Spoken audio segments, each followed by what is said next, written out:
Undercity and Tearsfall Glades finally coming. What is this? We're finally going to get an update, maybe an updated Lordaeron or something. We just saw an updated Undead emote.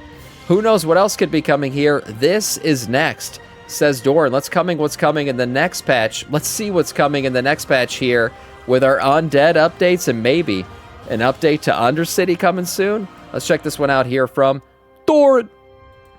Undercity, Lordaeron, and all this has been something that has been speculated about for years. Not only did we get the data models, the Labyrinth stuff, and the achievements in Undercity, but we also got the Sylvanas returning in a big way and Forsaken being in the promotional cinematics for Midnight. However, now with the happenings in 12.1, it seems like we may finally have an idea what is going to happen. 12.1 is Amani stuff, 12.2 is Zeltat, and the World Core. Well, with Kitix and the Old Gods, we may be going to Tearsfall, aka Tearsfall, where Kitix was once defeated. The real question though is, how are the Forsaken going to tie into this? Are we really going to get the Undercity revamp in a minor patch, or could it really be a disappointment, just like the reclamation of Gilneas? What is... I hope it's not another Gilneas thing, man. I'll tell you right now, I think Undercity is so prime to be like the next big revamp of an old city and go a little bit cross-faction. It's literally already set. The entirety of it's divided.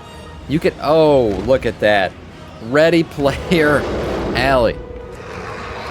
Thank you so much for the raid. I appreciate that. Bringing in 18 people into the stream. Thank you so much. I appreciate it a lot. Thank you. Thank you. Welcome in. We're talking about a revamp maybe to Undercity coming. And what I was saying was I think it's primed for that. Because you could basically revamp the Undercity and leave it for Horde only, and then revamp above ground Lordaeron.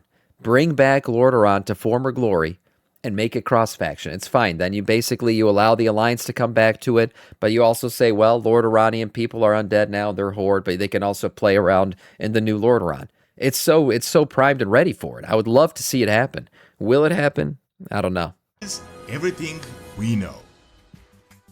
For MMORPG players, Itemku, this video sponsor, is something that can come in really useful. If you haven't heard of them, Itemku is a digital marketplace built for gamers across a ton of different titles. Whether you're looking to grab game time, digital vouchers, gift cards, or CD keys, it's a super convenient platform to explore all your general gaming needs in one place. They make browsing easy with features like seller ratings, user reviews, multiple payment options, and refund protection so that you can shop with peace of mind. Check out Itemku using the link in the description below. Use the man's link. So we've been speculating about the return of Lordaeron and all this Forsaken stuff for years, and there has been evidence about this that has been piling up for years. However, now, finally, things may actually be moving forward. So, Lordaeron and all this Forsaken stuff made sense because, well, we are getting an expansion in the northern eastern kingdoms, and all this is relevant, and we've had a Forsaken setup for years. We've had the return of Sylvanas, we've had the data mine models, and all sorts of stuff. And then, well, 12.1 came around, and it's about the Amani, and we already know that 12.2 is about Zeldat in the World Core, and then the question is, well, how did a Forsaken fit in here exactly? And the even bigger question is, how do we get away from the Amani and all this Old God stuff into the World Core? And looks like we may finally have some answers with the actual story development, seeing that we're halfway through Midnight. Interesting. I'm getting a little bit worried about where he's going with this, though, because if we just get like an Undead storyline like we did with Gilneas, where it was like just a 0.5 patch story, which is, that's the only thing really left here, because he's right. The final patch is really going to be World Core, heading into the Last Titan, all that other shit. So I don't think we're getting Undead stuff there. Maybe it would be like the 12.1.5 or 0.7 patch. But that worries me a little bit because you're not going to get a revamped Lordaeron in a 0.5 patch or anything like that. So we could just get another Undead storyline, where it's kind of like Gilneas, it was really nothing, and the city was very much left in the same state it was when we first got there. So here's the thing, the we'll reason see. I've talked about Undercity being revamped and relevant, the big Forsaken stuff, really comes from 2 or 3 sources. I mean, one source is the fact that when Midnight was about to be released, we had a Q&A. One of the devs talked about how we could expect the Forsaken to be relevant in this expansion. They outright stated that they won't be as important as the Elves, but they will have their storyline. Then the biggest evidence that's shown us that the Forsaken will be relevant specifically in 12.1.5 is actually some data mine stuff and possible connection with the announced feature. So we've discovered this achievement called To Die in Lordaeron or Undercity, and it was linked to potentially being connected to all this stuff, and it is supposedly related to the delves. Then around the same time, they talked about how 12.1.5 will include the Labyrinth delves. Oh, could we get a Labyrinth delve in Undercity? Is that where he's going with this? That would be interesting. Because these labyrinths are like raid-size freaking delves, basically. And you could, go through them the entire week. Here's the entrance. And you could clear each wing, as you progress through the week. And eventually, I guess you get here where there's some sort of boss or something. So these labyrinths are, they'd be great, I guess, to tell stories, too. Because they're so long-winded. Maybe we get some sort of Undercity labyrinth. That would be an interesting one. I'd play through that. That'd be a cool theme, for sure. And, well, what is Undercity if not just like one massive underground labyrinth? Not pre-watched, I promise you, but almost this shit looks like the same map almost, man. Look at the map of the Undercity he's showing right here, and then the preview Blizzard gave us of a labyrinth. Interesting. These almost look the same. What the hell? You even have the side chambers right here in the circular center room. What are these? Side chambers and a circular center room. Are we getting a Undercity labyrinth? Is that what's going to happen here? Predicted, pre-watched. I promised I did it. It's just my brain's always moving so fast. I'm ahead of the man. If not just like one massive underground labyrinth. The allegations. So this started building the case that 12.1.5 is the big Forsaken patch and that big things are going to be happening in the greater Lordaeron area. But once again, never made sense how we are exactly going to connect all this stuff. My idea was that the Void army was to succeed and then just kind of march south and attack the Forsaken, but the Void has already been beaten back and the answer may just lie in 12.1. So if you follow the 12.1 storyline, it is about the Amani and this Loa they allied with in order to defeat Kiddix, which was this big Atraxi general that is, by the way, tied in with Zealotad specifically. If you remember the storyline, Tyr, and by the way, we recently had a Tyr storyline, and he himself was suspicious of the Titans, so who knows what is going on, but specifically, this battle was actually a relatively recent event that they talked about. So, Tyr went down with rebellious Titan servants, and he was followed by two massive Cathanaxi generals that were awakened, who were like the second in power to the old gods themselves. One was defeated, Kittix was nearly defeated, and then he fled to lie dormant around the Zandlar Mountains. Keep in mind, this was when the continent was like one giant thing. So what happened was that the trolls were a little curious, and through the Zealotad dagger, he was awakened, and then this whole event started, and the entire storyline with the Amani ultimately defeating him that we're witnessing right now. However, they eventually summoned the big snaky boy, and he helped them defeat him, and then they had to put the snaky boy away in the giant tomb, and they locked it up, and now we just unlocked it, and now we got to deal with that. So yeah, that's basically where that story goes. How I think this ties in with Ulatek is the snaky boy's name, by the way, if I'm confusing you. 12.1.5 is Tearsfall Glades, and I think that might just be the next stop down the line with this whole Kittix stuff. So Tearsfall, which is literally named Tearsfall, is the place where his tomb is, and we went here back in the day. This is actually where we originally found the Zealotad dagger that literally turned this into the whole saga. Honestly, this kind of seems like the... Is that where the Legion quest line takes you if you're a Shadow Priest? Because I didn't play Shadow Priest. I don't know where that shit goes. So it took them to Tearsfall, and that's where they get the dagger originally? Interesting. I didn't know that. Perfect time. I should probably watch that quest line. That should probably be something like that we should all know. How did the dagger first come into the Shadow Priest's hands? Going to put all this stuff together.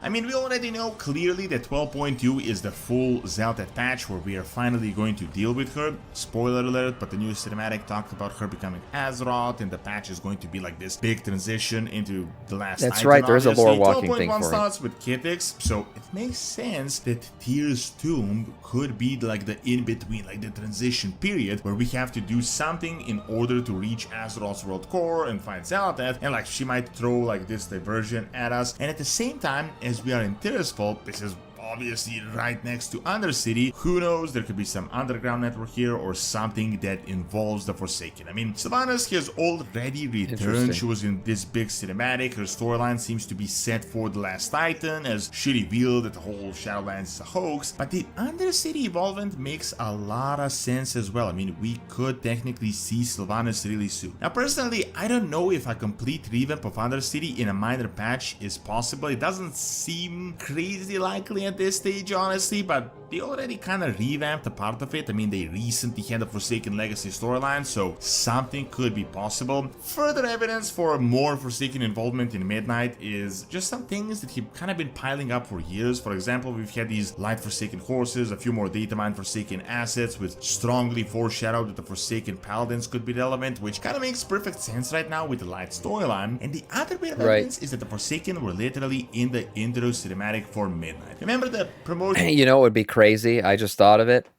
If they did this whole quest line for the Undercity and the Undead or whatever in that patch, and it unlocks Undead Paladins. I think Undead Paladins are like a class race combo that has been asked for a long time. It makes sense. Like if a Paladin had fell defending Lordaeron and he was raised again in Undeath, why can't he still be a Paladin? You have, and like everyone used to say, well, it's the light and how are they going to, but there's priests that do it. And Alonza's Foul is like one of the coolest freaking priests out there. Guy practices with the light all the time. So man, it would be crazy. Yeah, if you get like Paladins, Undead Paladins, I think that'd be a wild class race combo that a lot of people would love to play. Material with Alonso's Foul and the Forsaken attacked by the I know, Sky it's slasher, and right? Lordaeron and the Light. I mean, in what way is that related to Midnight in any way? I mean, sure, Lordaeron, but if the expansion really was about the elves and the void, I mean, they could have done a whole lot of other elven stuff to promote it early on, but they decided to pick the Forsaken, so something is going on with that. So based on the recent 12.1 Kitek stuff, we might finally have the answers about how this is going to connect and how we're going to go from Silvermoon to Undercity to the World Core. Now, the only problem I kind of see with this is that I'm honestly a bit worried that we could be getting another unfortunate reclamation of Gilneas. Like, remember how Gilneas returning was like this big thing? I mean, I personally talked about it for years. It was a letdown, man. It was supposed to be like this whole massive event that was foreshadowed by Blizzard for years, and then we just ended up getting like this random quest line and everyone literally forgot about it 2 weeks later. My biggest fear about this right now is that realistically 12.1 is the Amani, 12.2 is Zalatat stuff, so we're only kind of really left with 2 minor patches for Undercity, which could potentially mess up the whole thing, just on the whole scale of things. I mean, technically, former Lordaeron, these Forsaken loose ends and all this stuff is potentially, I mean, it could be content for a whole expansion and at the very least a whole patch, like how we got Undermine as a whole patch back in the War Within. I feel like if we do this in a 0.05 patch, we could just be doing like a revisiting type event instead of a whole revamp. Yeah. The good news though is that that's what I'm worried about too. Has been going on and on about how they're interested in like revamping stuff. Like this is now their strategy, just revisiting old areas. Right now we have very strong hints that they plan to revamp Stormwind and Orgrimmar after the saga. So they may have actually invested actual effort into Undercity as it's a part of the whole plan. But honestly, I don't know if it can really happen in a minor patch. However, by this point, it seems almost... If it's an honest to God revamp, no, it won't be a minor patch. No way. So if I guess we'll get a little storyline or something out of it. They could give us Undead Paladins in a minor patch. That could happen for sure. But an actual revamp of the city, I doubt it. Certain that 12.1.5 is going to be in Tearsfall Glades, potentially involving Kitix, very likely involving the Forsaken and Sylvanas, and some new Lordaeron lore. Thanks for watching. Check out if this is really how Midnight is about to end by clicking on the screen, and also subscribe to my brand new Witcher lore channel by clicking on the screen as well. See you next time. This is interesting because the stuff about labyrinths and everything really makes me think like this could be coming in the next patch. I mean, 12.1.5, we talked about it this morning. Labyrinths are a 12.1.5 feature. And the part of the video where he's showing the freaking Labyrinth map, and then the map of Undercity, I'm like, what the hell? Well, these look the same. This looks like this is going to be the Labyrinth, this is going to be Undercity. So I hadn't made this, connection before, but now that I'm looking at the maps overlaid with each other, I'm like, oh, damn. I mean, this could be happening. So we definitely could be getting this as our 12.1.5 feature an Undercity Labyrinth, which would be cool. And hey, maybe, just maybe, Undead Paladins. Who knows? Nice video overall from Doran.